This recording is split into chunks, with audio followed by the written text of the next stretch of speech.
you don't tell people what they want, you ask them what they want. And then from there, you kind of collaboratively work together to see like, hey, I can help you get what you want, but also making sure the business gets what it wants at the same time. That is the zone of genius. That's where everybody wins. The business win, I win as a leader, but also my employee wins as an individual. All right. Welcome to another episode of Badass Clinician. Today I have Ray Gorman, who is the owner, the founder of Engage Movement. He is a physical therapist, but now he's helping other PTs, other clinicians find a new vehicle to just, help other people using online platform. And I think it's super cool. It's really neat, honestly, and the fact that Ray reached out, we connected on Instagram, like most people do these days. We were able to just find time and got him on the podcast because I have so many questions, and I know Ray will provide me some really, really good answers. So Ray, welcome to the show, man. Natty, thank you so much for having me. Can we get a little background on you for the listener? Obviously, I already alluded, spoiler alert, you're a PT. Yeah, so I'm a physical therapist, kind of came from the strength and conditioning world. 2008 was kind of really where that journey started for me. I started participating and coaching in CrossFit and always kind of knew I wanted to blend those two things together. Graduated PT school in 2014. Went straight into the outpatient orthopedic world. And about a year in, I was kind of like, man, like, is this it? Like, is this what I'm going to do for the rest of my life? Walk into the same building. I kind of had this epiphany of, I've got to make a change. So I started a cash-based practice about a year out of school. And at that time, everybody was really big into the hour-long visits. And the clients that I was working with were very active, very self-sufficient, CrossFitters, weightlifters, Olympic weightlifters, runners. And I found myself kind of spinning my wheels a little bit. And so what I had started to do is I had some online programming experience as I had actually started to blend the two models. And about a year later is really kind of where this thought process came from of like, what if I delivered part of my service in person and part of it virtual? And so probably in about 2017 was when I really phased out. I was doing my clinic. I was contracting for a company that was just doing online stuff. And I just had a ton of reps in, and 2021 stopped working with the other company that I was with and said, you know what? Like, I think the PT industry kind of needs a facelift. I think that there are too many PTs out there who are burnt out. The only mechanism is, trading time for money in most cases. And let's figure out if sharing this model with the industry is really something that catches on. And so far it has. Man, that's so crazy because I graduated in 2016 and I did the exact same thing where I just worked for a year and I'm just like, oh man, I can't see myself doing this. It's the same thing, right? Is this it? Obviously, during that time when I was in PT school, online coaching was the thing, but I was using like Excel. So I competed in weightlifting and I had a coach that would send me program on Excel and then send video. So that whole model worked. And, when you started dabbling it to apply to PT setting, like, were you the one that came up with it, or like, how did you sell people on it in the beginning because it's so new? This story of kind of this idea of bringing it into the PT realm, I think actually goes back to 2008-ish. I had actually torn my ACL and I was kind of in the later stage of rehab. And I remember like going into the clinic and then being like, hey, like, how's everything going? Everything's great. My knee feels great. Like, I'm training at the gym. Cool. Here's your exercise program. Like, go do it. And I was like, why can't I do this on my own? And I could, but the reality was if I did it on my own, the PT clinic didn't make money. I didn't realize it at the time, but that was kind of like the starting point of the seed in my head.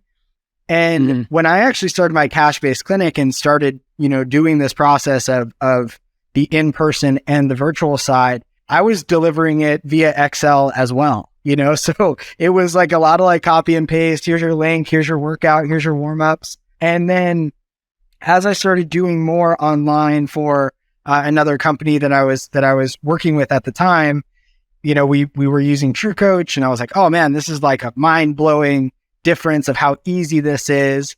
And so kind of brought that into the in-person process as well, and started delivering it via an actual piece of software meant to do that. Obviously, you're on this vehicle for a long time now. You're helping other clinicians doing the same thing.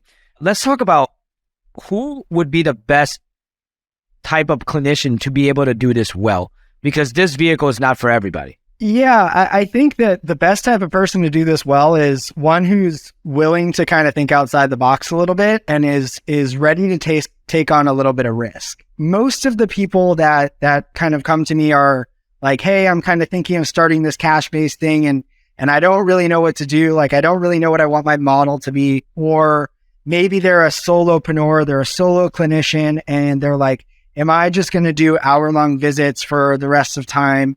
Like, that has so many limitations to it when it comes to vacation, when it comes to being sick. If you're in Texas right now, like, your clinic's probably closed because the ice has shut down your clinic. If you were operating like this in 2020, it was probably a really scary time for your business because people were scared to come in. It's really for that person who's ready to kind of think outside the box.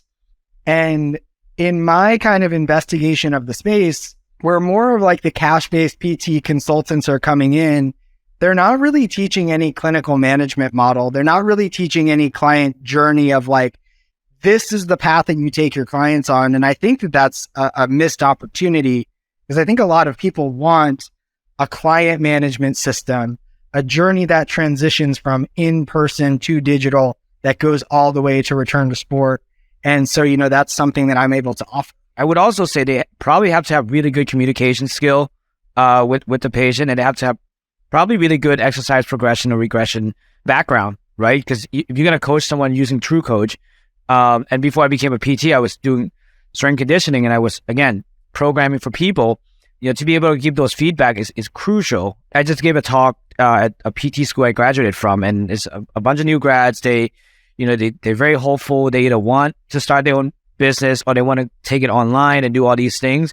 But obviously, I like to say that experience and, repetitive failure really is a good teacher. So what are something that people can do to fast track their growth within this space? Get into strength and conditioning and experience a lot of different things. Because I think if we kind of look at, research, we know exercise is a super powerful evidence-based vehicle to get outcomes. And I do have people that kind of come to me from all points of the spectrum of strength and conditioning knowledge. If you've experienced a lot of different training modalities and you know what to expect and you know how you want a movement to feel, you know what you want the intended stimulus to be from the work you're prescribing, you're going to be 100 times more effective than if you're just picking an exercise that you think targets the rotator cuff. Mm-hmm. So having that background and putting yourself through it and being in that experience, I think is huge, especially if you're going to niche yourself into, an arena that is powerlifting, Olympic weightlifting, CrossFit, running. Like, you want to speak that language with that person. Don't be afraid to explore and experiment. And then don't be afraid to program for yourself and see how you feel. When I used to program for gyms that I worked at, I always self-tested the workouts. When we create a plan in business, it may look one way on paper. And then when you're starting to operate, you hit these other things where you're like, didn't think of that. Strength and conditioning can be the same way. So you've got to learn how to manage that part of the experience as well. I would assume then for someone, a clinician, to gain traction from clients, they have to feel pretty comfortable sharing their stories and who they are online, right? You have to be the attractive character to bring people into your online platform, because you're not just only competing against standard PT, you're competing with personal trainers, with other strength coaches online, and etc. So how do they start differentiating themselves from all the other people who are within the same online space? Experiment. I mean, look, I didn't get to where I was by having this idea in my head and not testing it in reality. There's two kind of avatars that I attract as far as the person that I'm working with.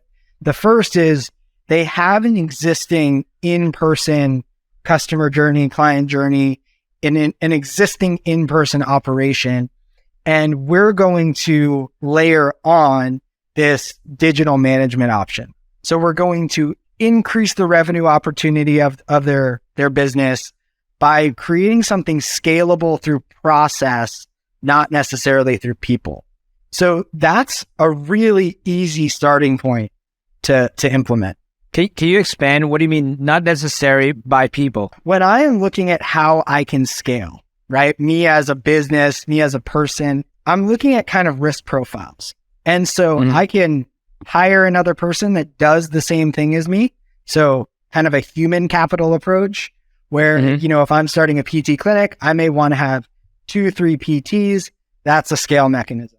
Another way to figure out how to scale is, well, what if I can create a strategy that allows me to manage the same volume of people through different delivery mechanisms, such as, a quarter of my clients are in person and 75% of them are online, and I don't need to hire 1 or 2 more people. That's a process of scaling by process, right? I implement this digital management option. It allows me to do more without a direct trade for time. And again, we have to kind of wrap our head around why we have to hire other people is because that is the medium that we're generating revenue in this kind of fee for service model, right? You come in for a visit, you either get billed or you get, a session deducted from your package. That's hard to scale unless you're going to say, well, look, I'm going to do a small group. Okay. That's another scale mechanism of process, right? But now you lose some of that one-on-one value. So that's what I mean in this process of scaling versus people versus process. And then the second avatar is somebody who wants to take a full digital business. You can't Wizard of Oz it and just stay behind the curtain. Like you have to post something, you have to post content because the internet has created so much opportunity for people. It's almost like we create this business, we post our logo, and then we just expect that people are going to DM us because we have this offer and we solve this problem. But that's not the reality. Like you have to constantly be getting eyeballs on your content one way or another. You can do that by posting. You can do that by spending money on ads. There's so many ways that you can do it, but you have to do something. You've got to figure out who the person is that you're talking to. What are the problems that they're experiencing? What are the emotions attached to that problem? And how do you, in very simple terms, solve the problem from getting them from where they are to where they want to be? And creating an opportunity for them to say, hey, Natty, I'm interested in working with you. Like, what do I do next? Maybe I'm a little bit cynical on this. I think that people see this as a new vehicle of not having to work as hard, right? And you and I know, like, obviously, we run ads here, we do stuff. I know what it takes to build, funnel, landing page, creating an offer, follow up, and all that stuff. That takes work. It also takes time to learn new skills. So, what are some common, I guess, myth around this online platform that you have that people come in and you want to like pretty much address them immediately? The biggest myth is people are like, oh man, this seems like a great way to generate passive income, right? Like that's the biggest myth. Yeah. So there's nothing passive about generating income. There's potentially passive vehicles of delivery, but you still have to do the things to grow the income stream.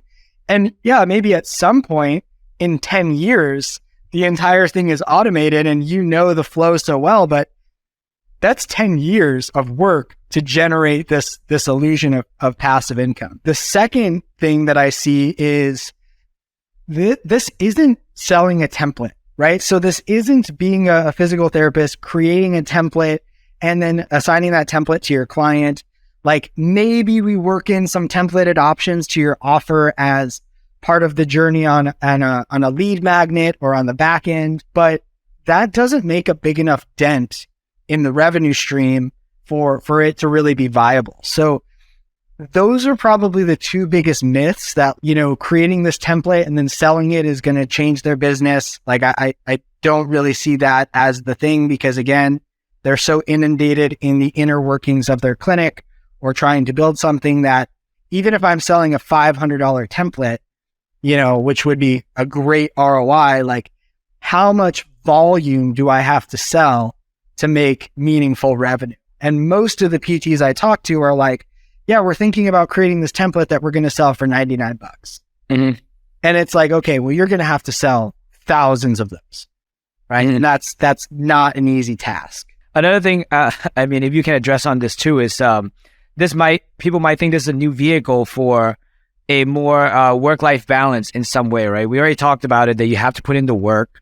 You still have to learn new skills that you weren't taught online. And realistically, right? Let's say if someone wants to say, all right, I want to make $100K on this new vehicle, doing online stuff. Realistically, what's the learning curve? How long would it take? How much work do they need to put in? What kind of skill set would they need?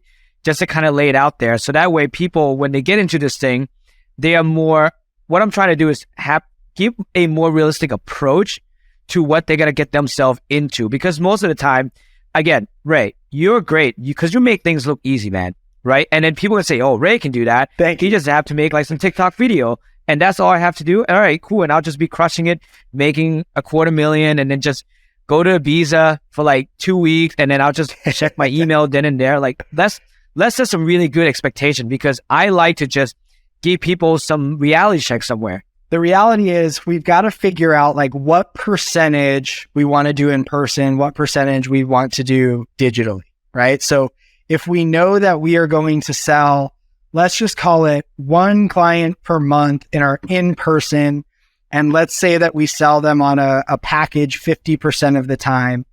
Okay, well, if you're selling a package for $2,000, that means I need 2 new clients. I need to convert 2 out of my 4 new clients per month into this offer. That gets me $4,000. I'm half of the way there. If I am selling a digital management option, that means I need to make up about $4,000 more dollars. Let's just use that $8,000 mark as the number. So I need 10 clients paying me $400 a month on this digital management offer. Now, if you're leveraging this from an in-person process to digital, I think it becomes way easier, because we know as physical therapists that when your clients feel better, they're not done, right? Mm-hmm. The issue there is the perception is that they feel good, but the tissues aren't reacclimated to whatever it is they're looking to return back to, which is why they have such a high likelihood of getting re-injured at that point, because perception and reality don't really mix. Mm-hmm. So as those clients start to expire off of those packages, you would have a mechanism to capture them and say, look, Natty, I know you feel great, but we still need to recondition you back to, whatever it is you do for training, Brazilian Jiu-Jitsu. Okay. I don't know if you do Brazilian Jiu-Jitsu, but I like to use examples. I look like it, right? Possible. That's all that matters. As long as I look like I do it, I'm good. But so now I can capture you on the back end of that journey, in the beginning of the journey, in the middle of that, and maybe work with you for 6 more months. So by month 3, if I'm converting 2 of those clients over, right, 2 out of my 4 again, that gives me now 6 clients on my recurring revenue stream. Plus, I'm now selling new clients in each month. And so the reality of this, the way that we should really ask this question isn't how long is this going to take? It's what is the person who wants to implement this willing to do? Mm-hmm. If you only want to post about this once a week on Instagram, it's going to take way longer than if you want to post about it 5. If you only want to post about it 5 times a week and you don't want to host free trainings, it's going to take you long. It's going to take you longer than if you host free trainings. If you don't have a data capture mechanism, a group that you can move people in, nurture them, provide value to them, it's going to take longer than if you do. Can I get people to the $8,000 a month mark 6-7 months in? Absolutely. I have one client. She's got a lot of experience in this. We just did a testimonial on this yesterday. We've been working together for about 10 months now. And she went from about $3,500 in revenue to almost $18K in 10 months. That's great. That's because it was like, hey, here's the plan. Here's the strategy. Go implement it.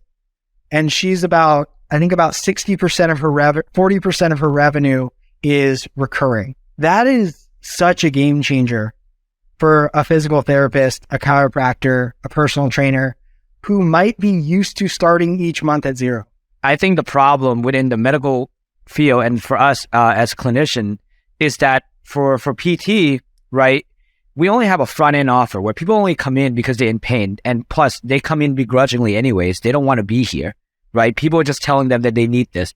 Let's just say we are the lucky ones where people chose to come to us and they are gladly driving an hour to come see us, right? We only have a front end on offer. And with those front end offer, by the time the plan of care is done, there's no continuation of care, right? So it's funny you mentioned like the customer journey, because I spent a lot of time the past 6 months really mapping out and different stages of where I want my patients to be.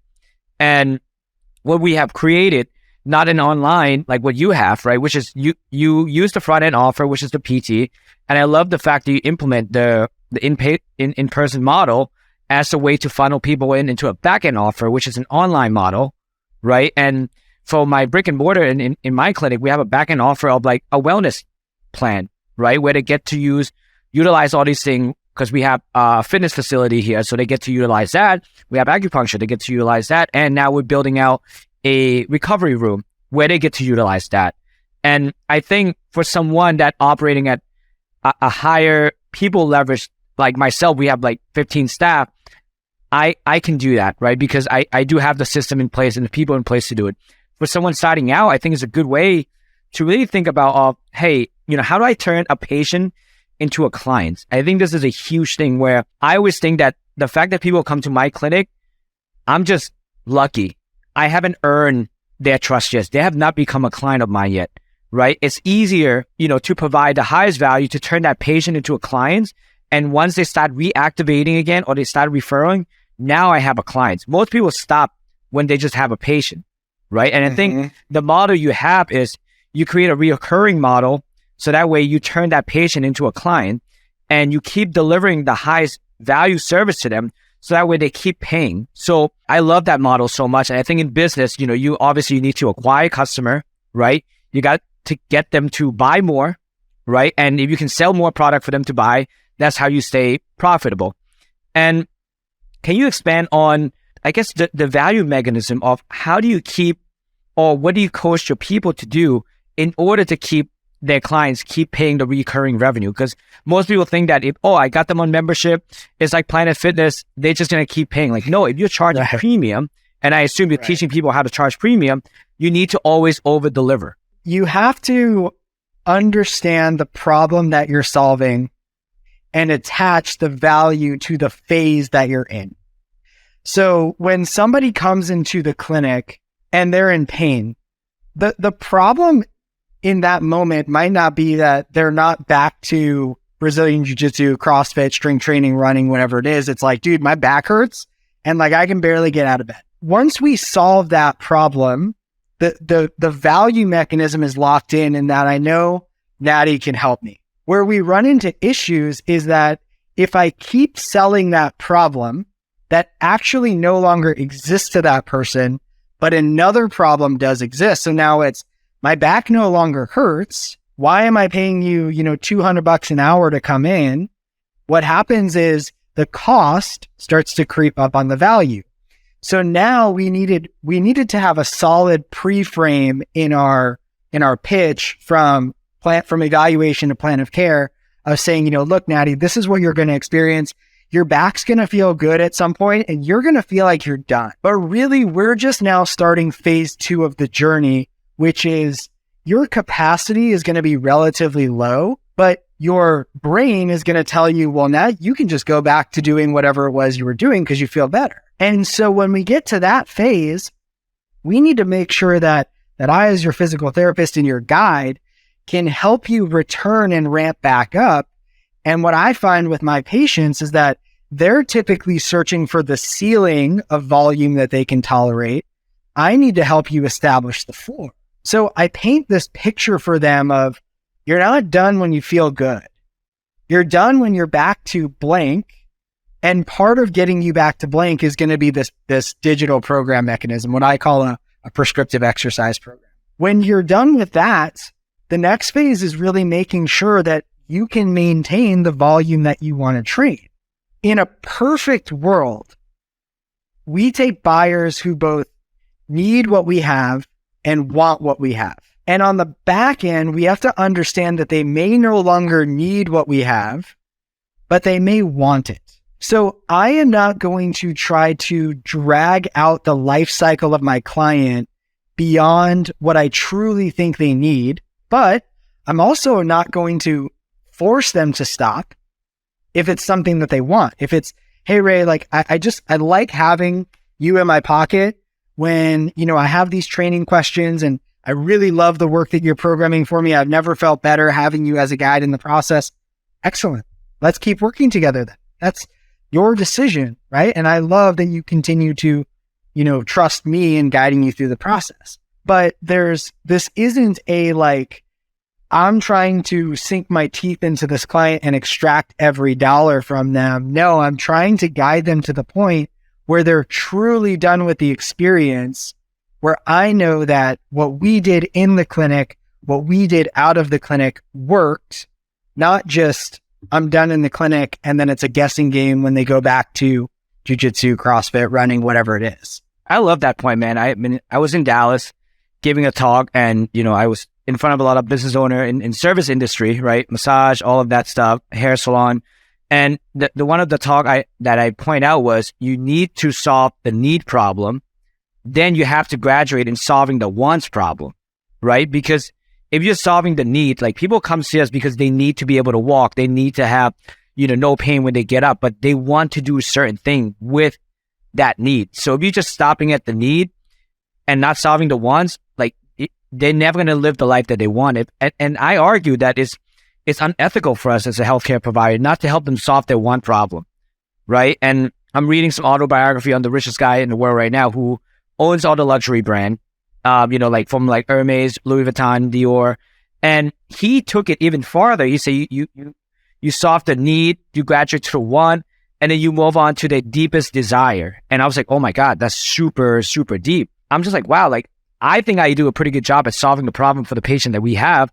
But now like, wow, I'm not doing them a real justice by not solving the problem of their desire. Now, let's talk a little bit back to the leverage, right? Because this new vehicle, I think is great. You have higher leverage for your time as far as the scale of how many people you get to help. I view this, 4 types of leverage, right? You have people, you have money, you have media, you have code. I use people a lot. That's why we have 15 people in our company. And from there, we can establish really good SOPs and then have the people execute those SOPs. And then using media, like what you and I are doing now, we get to broadcast the message that we're doing at the clinic so that other people can come in and we can help more people. And that's how I increase my impact scale.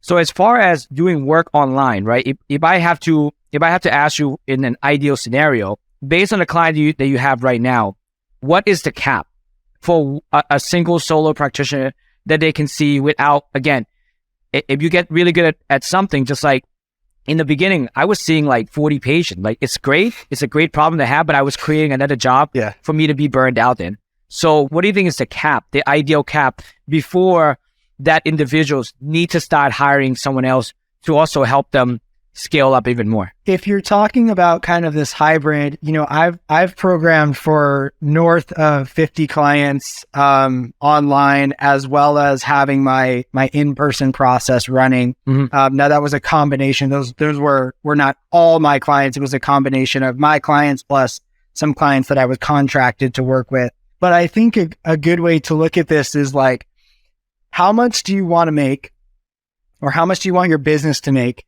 And how much do you want to work? And from there, you can figure out kind of your scaling capacity. Like a lot of the people that I talk with are like, look, if I'm going to be doing one-on-one sessions, like I don't really want to see more than 4 clients per day. Okay. Well, then that gives you a hard cap, right? But now if it's like, well, I have 4 clients and I need to manage, let's say 40 clients online, and I can break that up into 2 4-hour workdays, but I'm almost 3xing my revenue on those 4-hour workdays. Well, now you've just figured out a way to work equivalent of 7 days a week, but only 8 hours. right? So I think everybody's burnout meter is going to be different. I think some people are honestly going to get more burnt out sitting in front of a screen doing programming. That's one of the challenges that I face with people. Like they're like, oh, like, look, man, I don't want to spend my time in front of a screen. Okay, fine. Then if that's the sacrifice that you're unwilling to make, you can stay in person. If I'm a solo practitioner and I start to creep on that, okay, I'm getting, into my 5th client, I've got more than 4 hours of work per day, twice per week for my digital management. That's probably where I would start to say, look, let's figure out how we contract somebody to work with you, how we bring someone on board. And then we got to figure out, do you want to get the in-person stuff off your plate, or do you want to get the virtual stuff off your plate? Because there's no blanket right answer for any one person. Even with that, right, as far as obviously scalability, and that's where I look into my business, right?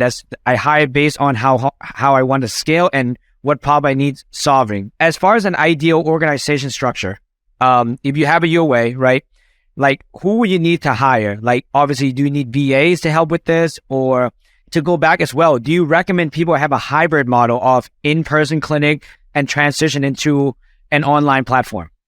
Yeah, I think for me, like if I was redoing this all again, I would just go hard on this kind of hybrid platform, right? Where I do see the value of in-person. I just don't think it's the only way to get outcomes. So I think for me, it would be, let me bring in therapists, maybe 1 or 2 that I can teach this model.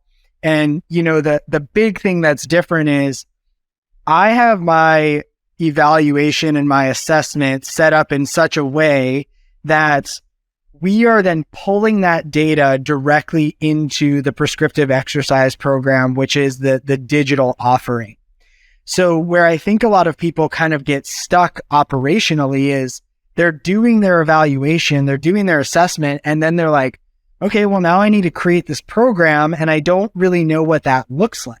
So that's why, when I talk about this kind of clinical operations model, like this client management model, it all has to tie together. So I'm doing, strength testing that looks like training. And then that strength testing that looks like training becomes training. And then if that person is looking to get back to running or jujitsu, like I am literally going to program the amount of volume, the amount of time, the amount of intensity that they will go participate in that program, on their own outside of the clinic. Because unless I'm set up in like an MMA studio, or unless I potentially have 3 hours to work with a client who's maybe trying to get back to running marathons, I can't really do return to sport for those clients. So that's the reason why I would set it up like that. On the very back end, you could also then have a model that says, okay, we are now going to transition you from a therapist-guided program to a coach-guided program that continues with these things kind of at a different problem that they're solving. But I'm also kind of comfortable with my journey ending at some point, which I think is a lot of business owners like aren't comfortable with that. I'm very comfortable with my client journey ending at some point. Because I know that the life cycle of the way that I work with my clients is they're eventually going to come back into my ecosystem. So I think for me, it would be, potentially another therapist, then potentially doing a coach that just handled all the virtual platform, or an in-person coach that basically allowed them to come into my clinic, which would kind of look like a gym, and execute this program, on their own if they didn't have a strength facility. So let's say, for example, how would you structure that then? Would you then hire a PT and hire a coach, or hire a PT, then have a coach come in and do like almost like a share revenue kind of model? What do you find is an ideal? Obviously, it's depend on the individual, but based on the industry standard, what are people typically doing? I would probably hire them on as employees if I was doing this in person. My opinion is if you're kind of mandating somebody to be there, they likely should be an employee structure. I know that has a little bit higher cost and a little bit more, potentially overhead, but I think that you're going to set yourself up to do that right. As far as structuring payment options, I think that goes for, well, what would be the difference of if you're bringing in a client and you're building your own pipeline versus I'm bringing in a client and just basically giving you volume. I think that has to do with it as well. And then looking at a split, I think that kind of really depends again on what's the expectation of the person coming in. Is this their full-time job? Is this something that I'm kind of contracting out the virtual setting? I think that's a hard question to answer without knowing people's revenue streams and knowing people's tolerance to risk. Because there's, you've hired 15 people. I'm sure at your first hire, you were like, oh crap, I got to make sure I can make payroll. Even during COVID, man, imagine that. So some problem I can foresee having, right? And this is, I can foresee problem having as PT and strength coach doing something very, very similar. And sometimes, we're human beings, egos get into the way, where you might see, and I see this now too, and in the fitness industry, where strength coaches or personal trainer saying that they can do stuff that PT can do, and same thing as vice versa, where that PT can do the stuff that strength and personal training can do. How do you then, to build a team, how do you differentiate of who does what without, having people A, feeling salty, and B, another thing is, if you hire someone, you teach them everything you know, why wouldn't they just take your online clients and then just do it themselves? Yeah. I mean, those are great points. I think if you're a PT who is potentially getting a little salty when you see somebody going after your market, I don't actually think the problem is that they're going after your market. I think the problem is that they're actually putting themselves out there and potentially grabbing clients that you think should just come to you. So I would say, what can you learn from their strategy, right? Start marketing, start marketing more, start marketing better, start learning from what that person is doing and why they are choosing that service over coming to work with you. Is it because in the strength and conditioning world, they're like, well, yeah, you don't need to come into my facility. I can just write programming for you.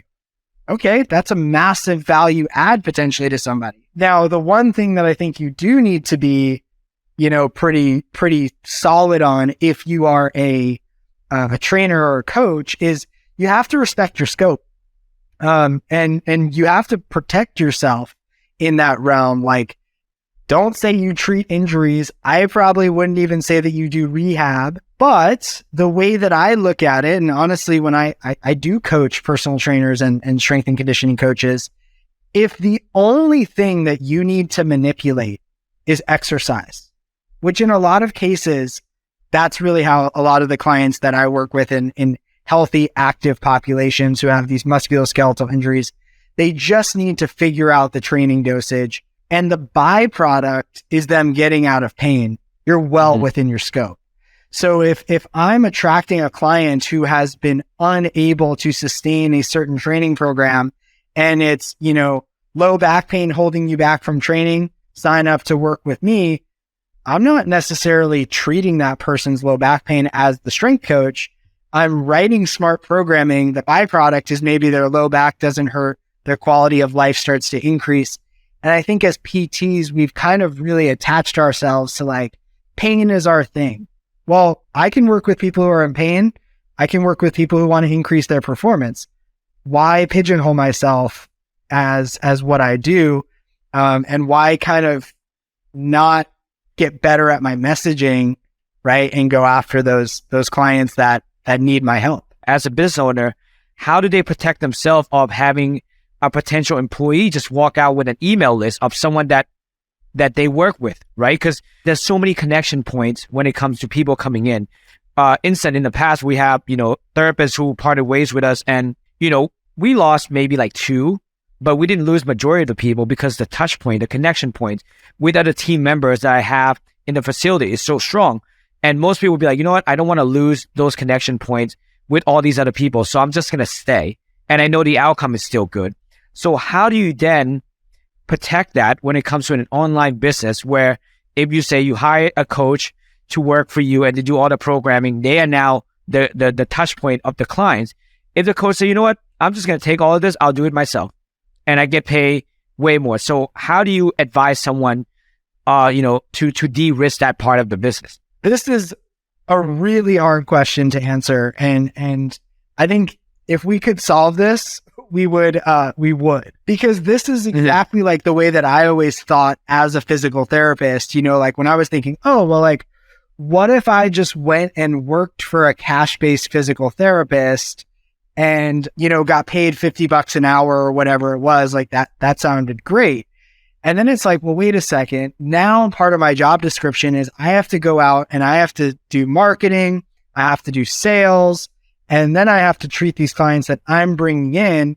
So in my brain, the way that I think is like, well, I could now see a quarter of the clients and make just enough money. It just the exact same revenue, right? I think that risk is always there. And I think it really comes down to hiring the right person. One of my kind of criteria would be, is owning your own business something that you potentially want to do? And I think that if somebody says no, you decrease the likelihood of them doing that.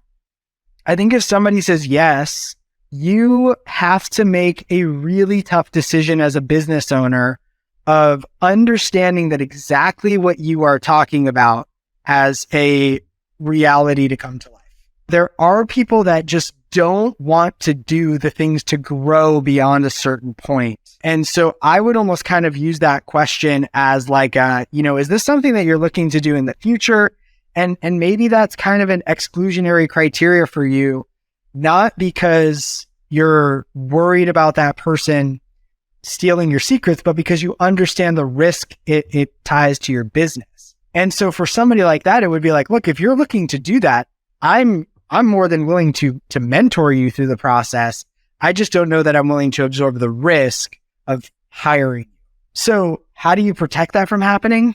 I mean, look, you could do these non-competes and things like that. That's not my style. So I think and it's not going to hold up, right? So I think it really comes down to like, who are the type of people that you want in your business? You want somebody that's going to be ready to like be all in on your vision, that really isn't interested in potentially executing like their own dream via a business. My personal thoughts on non-competes is the only way to really have a non-compete inside your business is to constantly innovate your business, to constantly innovate yourself as a leader. So that way people always want to follow you, right? The reason people leave is either they're the wrong fit, like you said, they're more financially driven, and you can find that out in an interview. And, you can even ask them to do like a DISC assessment to see what their motivators are, right? Or another reason people leave is that they feel complacent and that the place is not going anywhere. Yeah. Let's think about it. You and I are in our new vehicle. I just happen to take my business more brick and mortar and then scale it that way. You scale it online. But we're in this seat that we are in because the place we were at was complacent and it's not that where I want to go, right? So if you're constantly innovating your business, constantly innovating yourself as a business owner, you keep a roadmap for your employees to follow, and they want to see what's going to be unfolding for you, and also because if it's unfolding for you as a business owner, it's going to unfold for them. So it's going back to like having that scarcity mindset, right? The way I looked at it too, I think Ray, you can probably relate to this. It's like us guys when we go to the bars, right? And if you want to go talk to any beautiful girl, you have to go in, you have to take that risk to talk to them. Yeah. But then when you do that and you hit off with a really beautiful girl, there's a guy in the corner standing there with his drink, looking so sour because he thinks that he can do better than you and he should be the one talking to that girl, but he's the one that's not taking the risk, right?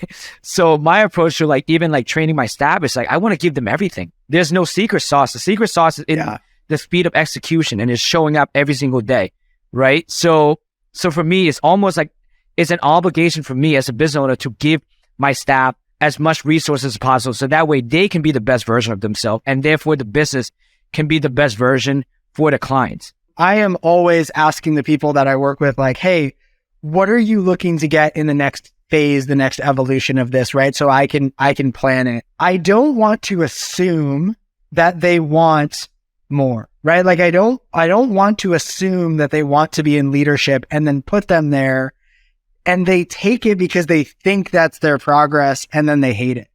Mm-hmm. So I think just as important as it is, laying out this roadmap of like, hey, like, is this the path that you want to go on? And if they're like, yes, I'm all in, how do I get it? Nurturing that person to help them get there. But also there are some people where they're like, look, like I want to see clients and I want to help you innovate in this realm and in that regard. So don't just think that it's moving up in positions, right? It's also kind of getting creative with maybe your service mechanism. Maybe they take over kind of this education portion and bring that into your business.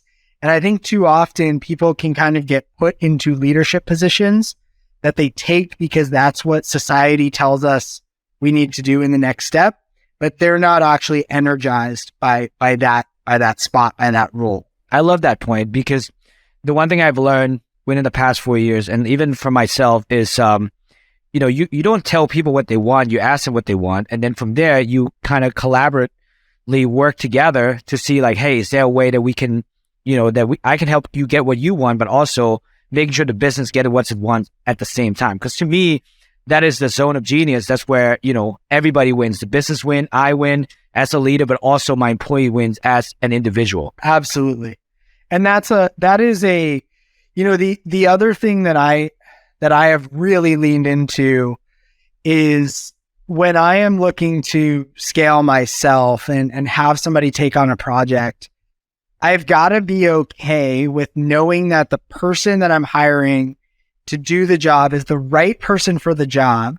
And I need them to have the creative freedom to do it their way and then teach me. Because if I micromanage that process, they're not going to enjoy it. It's probably not going to be really good because it's them executing on like my project that they're not really, doesn't make sense to them. And so that's actually something that I've really leveraged in my leadership style is like, hey, here's your project. Here's the outcomes that I need it to hit. I want you to go build it. And I want to be a resource for you if you get stuck, right? Let me help you think differently about solving the problem.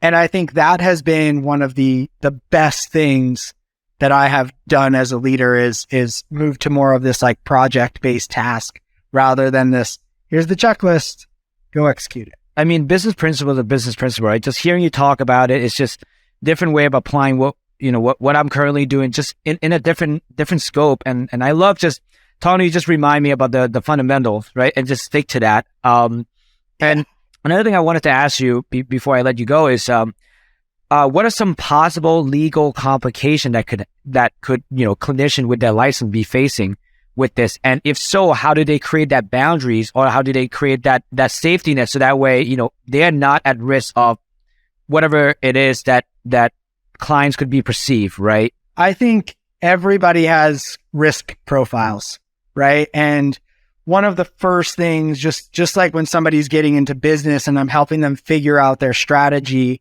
I'm going to assess what their risk tolerance is. If you're doing this within your state that you're treating in person, again, this is not legal advice. And if you feel more comfortable seeking out a health lawyer, you should do that. But this is something that I'm comfortable with. If it's in my treating state, I don't ever see any issues with this, right? Like I'm in that state, I'm doing this thing. I personally market it as a coaching and wellness service anyways. The question I always get is like, how do you turn your PT brain off? Well, if I'm providing a strength and conditioning service, but I'm a physical therapist, is that PT? I don't really think so. If I'm coaching a group fitness class, but I'm a physical therapist, is that PT? I don't really think so. So I'm very comfortable with that mechanism of delivery with saying like, look, hey, Natty, just so we're clear, this is not a medical service that you're going to be receiving. We're going to be delivering it as a wellness and coaching service, that the medium by which we're going to be manipulating variables is solely through exercise progression and your feedback. If I can do it through that, I feel extremely safe doing that. The other thing is most of the clients that I'm working with are true like musculoskeletal overtraining, under-recovered, whatever you want to hear, and then reintegration and return to sport. So I'm really not seeing a lot of high-risk clients with a massive comorbidities risk list So, for me, that's kind of, there's a safety kind of built into my avatar. And there's definitely also questions that you need to screen of, do you have full range of motion? Do you have full sensation? And if the answer is no, you got to have the boundary of that. I think you need to go see somebody to at least get medically cleared to then perform this service. So as a wellness service, you could see outside the state. Is that correct? Yeah. I've programmed for people all over the world, man. And it's always been a coaching service. It has never been a medical service. I've never delivered physical therapy across state lines illegally. And, that's something that I've done my whole career. Okay, great. Now, last question. I think this is going to be a big one. So how do you create that identity shift from being a PT to like, hey, now I'm doing PT, but in the wellness space? Don't worry about what you call yourself.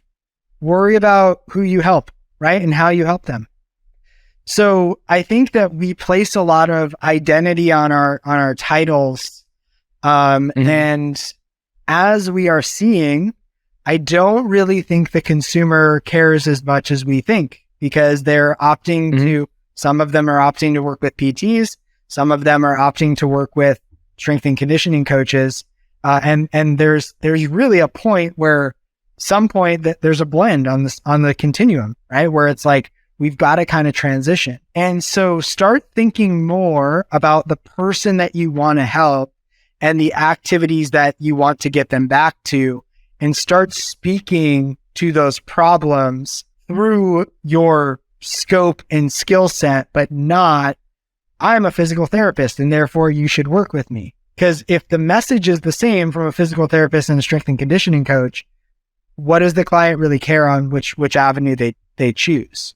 You have to really leverage who you are as a person, not what you do as a professional.